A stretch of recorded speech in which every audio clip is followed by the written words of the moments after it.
چین سے کشیدگی کے بعد بھارت کا روس سے 21 میگ اور 12 سخوئی طیارے خریدنے کا فیصلہ۔ لداخ کی وادی گلوان میں چینی فوج کے ہاتھوں ہزیمت کے بعد بھارت نے روس سے 21 میگ طیارے اور 12 سخوئی طیارے خریدنے کا فیصلہ کر لیا ہے۔ بھارتی میڈیا کے مطابق یہ فیصلہ فضائی دفاع کو مضبوط کرنے کے لیے کیا گیا ہے۔ ناظرین، اگر ہم اسے بھارت کی طرف سے روس کی ہمدردیاں سمیٹنے کے لیے ایک رشوت کہیں تو غلط نہ ہوگا، مگر اگر ہم نیوٹرل ہو کر دیکھیں کہ خطے کے بدلتے حالات اور نئے بنتے بلاکس میں روس کہاں کھڑا ہے، تو واضح ہو جائے گا کہ موجودہ چین بھارت کشیدگی میں روس غیر جانبدار رہے گا۔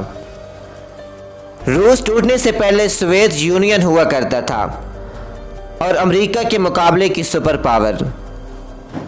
چین اس وقت ابھرتی معیشت تھا۔ روس اور چین دونوں 20ویں صدی میں کمیونزم نظام کے حامی تھے اور آج بھی ہیں، مگر سوویت یونین اور چین نے امریکہ کے مقابلے میں کبھی بھی مضبوط اتحاد قائم نہیں کیا، جس کا خمیازہ سوویت یونین ٹوٹنے کی صورت میں روس نے برداشت کیا۔ ناظرین، مگر اب حالات بدل چکے ہیں۔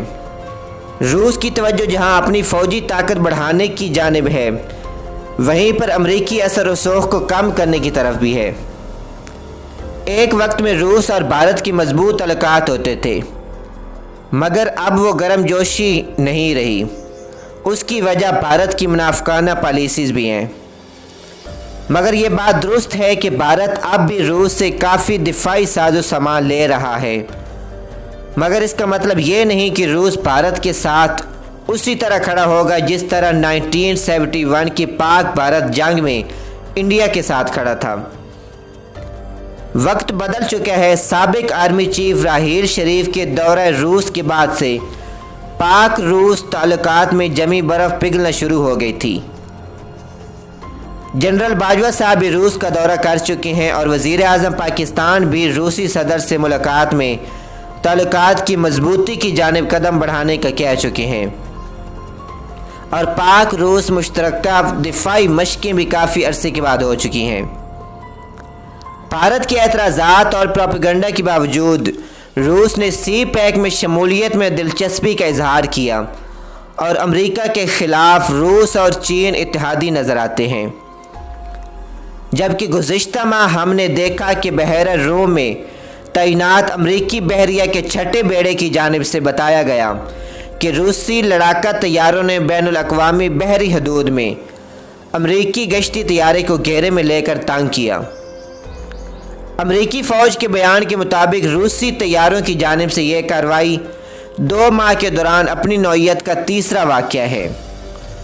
روسی فضائیہ کے 2 جنگی طیاروں Su-35 طیاروں نے امریکی P-8A طیارے کے پروں کے ساتھ پوزیشن لے لی، جس کے باعث امریکی طیارے 64 منٹ تک گھیرے میں رہے اور آزادانہ حرکت نہیں کر سکے۔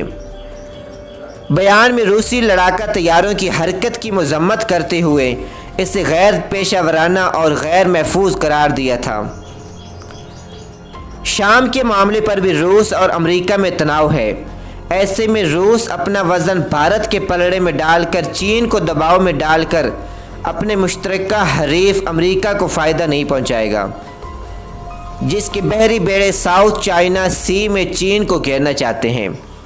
ناظرین، مطلب صاف ہے کہ ان سارے معاملات سے روس خود کو الگ رکھے گا اور دونوں کو مذاکرات کی دعوت دے کر امریکہ کو یہ پیغام دینے کی کوشش کرے گا کہ اب دنیا کے ممالک تنازعات کے حل کے لیے روس کی ثالثی کو قبول کرتے ہیں، کیونکہ چین اور بھارت دونوں امریکی صدر کی ثالثی کی پیشکش کو مسترد کر چکے ہیں۔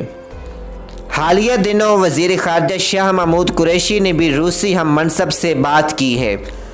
امید ہے پاکستان روس سے اپنے تعلقات مزید مضبوط کرے گا اور پاک چین روس ایک نئے بلاک کو مضبوط کریں گے۔